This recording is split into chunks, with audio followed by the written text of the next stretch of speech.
Hello दोस्तों, मुझे माफ कर देना कि मैं ये एपिसोड बहुत ही देरी से ला रहा हूँ। आगे के एपिसोड को मैं जल्दी से जल्दी एक्सप्लेन करने की कोशिश करूंगा, तो आप लोग मुझे सपोर्ट ऐसे ही करते रहिए। तो पिछले एपिसोड में हमने देखा था कि सोही ने उस छोटी बच्ची से डोल्सो को सर्च करने का बोला था, जहाँ वो छोटी बच्ची डोल्सो को सर्च करते हुए एक घर के पास आ गई थी, जहाँ उसने डोल्सो को देख लिया था, जो कि घर के अंदर होता है। वहीं वो डोल्सो को देखकर बोलती है कि आखिर ब्रदर डोल्सो ने अपना पैंट क्यों निकाला है और उसकी सांसें इतनी भारी क्यों हो रही हैं। जिसके बाद वो बोलती है कि अब मैंने उसे ढूंढ लिया है, तो मुझे ये बात मैडम सोही को बता देनी चाहिए। ये बोलकर वो वहाँ से जाने लगती है। वहीं दूसरी तरफ हम डोल्सो को देखते हैं, जहाँ वो योरम के साथ फोर प्ले कर रहा होता है, जहाँ पर डोल्सो उसे अपने समुद्र में नहला देता है। जिसके बाद योरम उसे बोलती है कि अब हमें यहाँ से जाना चाहिए, वरना हमें कोई देख लेगा। और वो उसे बोलती है कि हमको अपने काम पर वापस जाना चाहिए, जहाँ पर वो ये बोलकर जाने लगती है, लेकिन डोल्सो उसका हाथ पकड़ लेता है और बोलता है कि योरम अभी मत जाओ। वहीं सीन शिफ्ट होता है और हम सोही को देखते हैं, जिसके पास छोटी बच्ची आती है। तो सोही उसे बोलती है कि क्या तुमने डोल्सो को ढूंढ लिया। जिस पर वो छोटी बच्ची उसे बताती है कि हाँ, वो पीछे के बैकयार्ड में मौजूद है। साथ ही वो सोही को बताती है कि डोल्सो मुझे कुछ अजीब लग रहा था, क्योंकि उसने अपनी पैंट नहीं पहनी थी, साथ ही उसकी सांसें काफी तेज चल रही थी। जहाँ इसके बाद सोही बोलती है कि ठीक है, मैं उसे देखने जाती हूँ। ये बोलकर वो वहाँ से चले जाती है। वहीं दूसरी तरफ हम डोल्सो को देखते हैं, जहाँ उसने योरम को जाने से रोक लिया था। जिसके बाद वो उसे किस करने लगता है और बोलता है कि मैं अब तुम्हें ऐसे नहीं जाने दूंगा। जिसके बाद वो उसके साथ पप्पी शप्पी करने लगता है। वहीं दूसरी तरफ हम सोही को देखते हैं, जहाँ वो डोल्सो के बारे में सोच रही होती है।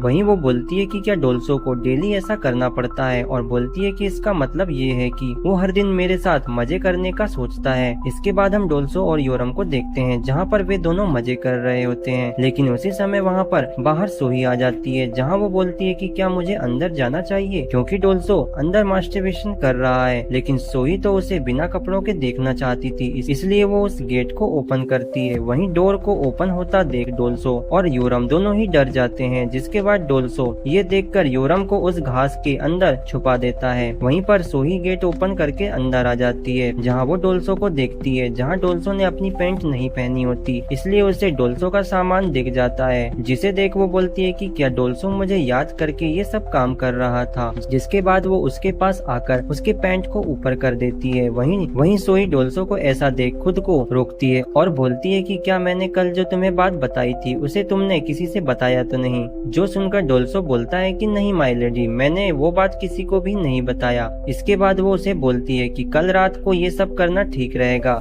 जब सभी रात को सो रहे होंगे। तो उसकी ये बात सुनकर डोल्सो बोलता है कि मैडम आप क्या करने का बोल रही हैं। वहीं सोही बोलती है कि मैं तुम्हें कब आना है उसकी डेट बता दूंगी। ये बोलकर वो वहाँ से चले जाती है। वहीं डोल्सो कंफ्यूज हो जाता है कि मैडम क्या करने का बोल रही हैं। तभी उसे योरम की याद आती है, जहाँ वो उसे उस घास से बाहर निकालता है, जहाँ वो बोलता है कि मुझे माफ करना, क्या तुम ठीक हो। तो योरम उसे पूछती है कि तुम सोही के साथ क्या बात कर रहे थे और रात में तुम उसके साथ क्या करने जा रहे हो। जो सुनकर डोल्सो बोलता है कि ये बात मैं तुम्हें नहीं बता सकता, ये हम दोनों का सीक्रेट है, लेकिन मैं तुम्हें इसके लिए एश्योर करता हूँ कि मैं उसके साथ ऐसा वैसा कुछ नहीं करने वाला, और तुम्हें तो पता है कि मैडम सोही ऐसी लड़की नहीं है। जिसके बाद योरम उसे बोलती है कि अब तुम्हें यहाँ से जाना चाहिए, क्योंकि हम दोनों एक साथ नहीं निकल सकते। हमें किसी ने एक साथ निकलते हुए देख लिया तो प्रॉब्लम हो जाएगी। जो सुनकर डोल्सो बोलता है कि ठीक है, तो मैं तुमसे हैंगनांग में मिलूंगा। ये बोलकर वो वहाँ से चले जाता है। जिसके बाद हम योरम को देखते हैं, जो डोल्सो को मैडम के साथ देखकर जलन महसूस करती है, जहाँ वो बोलती है कि मैडम सोही तो एक राजघराने से हैं, जहाँ उसे बहुत ही अच्छे अच्छे किंग मिल सकते हैं, तो फिर वो डोल्सो को ही क्यों चाह रही है। ये सोचकर वो थोड़ा परेशान हो जाती है। वहीं हम यूंग और मास्टर को देखते हैं, जहाँ वो सामान लेकर जा रहे होते हैं। तभी यूंग बोलता है कि मास्टर हम लोग कहाँ जा रहे हैं, और वैसे भी इस घाटी जैसी जगह में कौन रहता है। जहाँ मास्टर बोलते हैं कि हम एक विधवा औरत की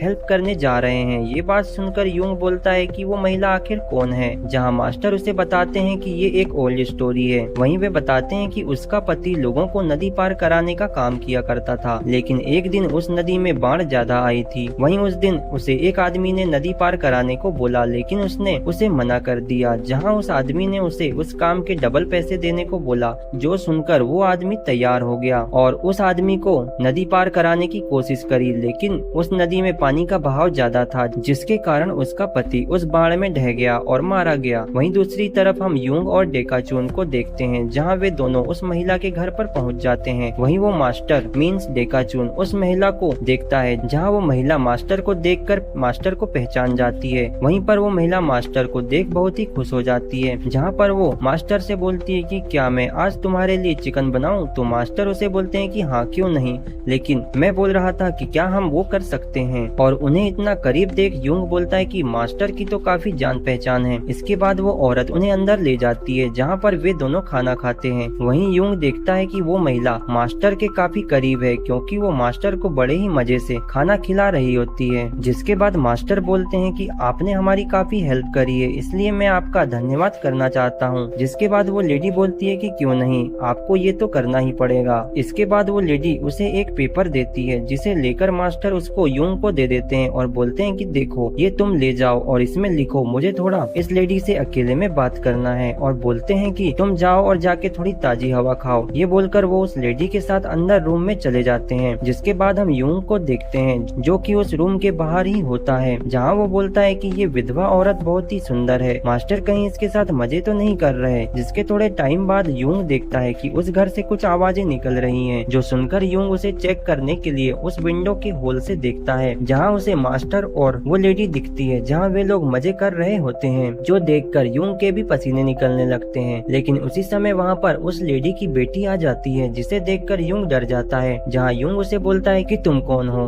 वहीं फ्लैशबैक में हम देखते हैं कि इयोन एक मोटे लड़के के साथ शादी करने के सपने देख रही होती है, लेकिन तभी वहाँ पर उसकी मॉम आ जाती है, जो एक चमचे को पकड़कर उस लड़के को वहाँ से भगा देती है। जहाँ पर इयोन अपनी मॉम को बोलती है कि मैं जिस भी लड़के को पसंद करती हूँ आप उसको भगा देते हो। जो बात सुनकर उसकी मॉम बोलती है कि तुमको किसी जिम्मेदार लड़के को पसंद करना चाहिए, और कुछ समय में हमारे यहाँ डेकाचुन अपने एक स्टूडेंट के साथ आ रहा है, और मैंने सुना है कि यूंग को वो माननीय सदस्य बनाने के लिए प्रशिक्षित कर रहा है, इसलिए तुमको आज से ही उसे रिझाने की जरूरत है। मुझे नहीं पता कि ये तुम कैसे करोगी, लेकिन तुम्हें उसे रिझाने के लिए अपने कपड़े भी उतारने पड़े तो वो भी करो। उसकी ये बात सुनकर वो बोलती है कि ठीक है मॉम, मैं अपनी पूरी कोशिश करूंगी। इसके बाद हम प्रेजेंट का सीन देखते हैं, जहाँ पर यूंग के पास इयोन आती है, जहाँ उसे देख यूंग उसका नाम पूछता है, जहाँ पर वो अपना नाम इयोन योन बताती है। वहीं पर यूंग देखता है कि इयोन अपनी ड्रेस को ऊपर करके उसके सामने बैठी है। इसके बाद इयोन यूंग को देखकर बोलती है कि ये तो बहुत ही हैंडसम है, मॉम ने मुझसे सही कहा था। तभी वहाँ पर इयोन बोलती है कि एक बार जब मेरी मॉम और डेकाचुन साथ में शुरू करते हैं तो उन्हें बहुत समय लगता है। ये सुनकर यूंग तो हैरान रह जाता है। जिसके बाद इयोन यूंग से बोलती है कि आज बहुत ही गर्मी है, क्यों ना हम अंदर चलकर बैठें। इसके बाद नेक्स्ट सीन में हम उस लेडी को देखते हैं, जो डेकाचुन के साथ मजे कर रही थी। तभी वो देखती है कि उस विंडो के होल से यूंग उन्हें देख रहा है, जहाँ वो बोलती है कि इयोन मैंने माहौल को गर्म कर दिया है, अब तुम्हें ही यूंग को संभालना है। तभी हम दूसरी तरफ देखते हैं, जहाँ पर एक रूम में यूंग और इयोन बैठी थी। तभी यूंग के कान में खुजली होती है, जो देख इयोन बोलती है कि क्या मैं आपकी मदद करूं? तो ये सुनकर यूंग बोलता है कि हाँ क्यों नहीं। जिसके बाद इयोन यूंग के पास आकर बैठ जाती है, जहाँ उसकी टांगे क्लियर दिखाई दे रही थी, जो देखकर यूंग को तो मजे आ जाते हैं। जिसके बाद वो उसके टांगों पर सिर रखकर लेट जाता है। वहीं यूंग बोलता है कि क्या माउंटेन पर रहने वाले लोगों का ऐसा ही बिहेवियर होता है। वहीं इसके बाद इयोन बोलती है कि यूंग तुम थोड़ा शांत रहो और हिलना बंद करो।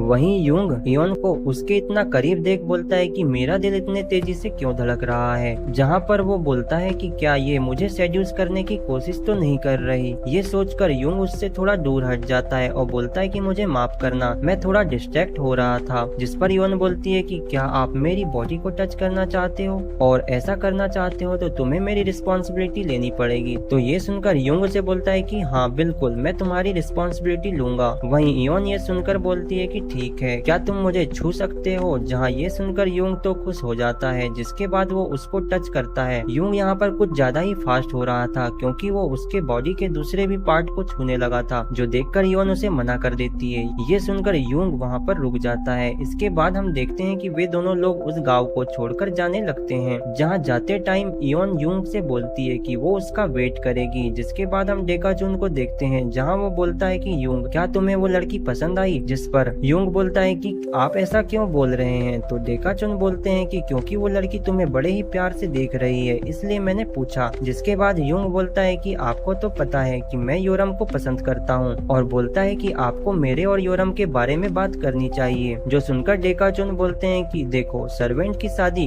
किससे करनी है इसका डिसीजन केवल हमारी मैडम सोही लेती है और वैसे भी योरम उनकी सर्वेंट है, इसलिए मैडम सोही को तुम्हें इस बात के लिए मनाना होगा। जो सुनकर योंग बोलता है कि ठीक है मास्टर, मैं मैडम सोही को इसके लिए जरूर मनाऊंगा और मैं गर्मी खत्म होने से पहले ही योरम से शादी कर लूंगा। तो ये सुनकर डेकाचुन बोलते हैं कि मुझे लगता है कि तुम्हें इतनी जल्दबाजी नहीं करनी चाहिए और खुद को थोड़ा बेहतर बनाने की कोशिश करनी चाहिए, जिससे कि योरम तुम्हें खुद ही पसंद करे। और इसी के साथ ये एपिसोड एंड हो जाता है। तो मिलते हैं इसके नेक्स्ट एपिसोड में।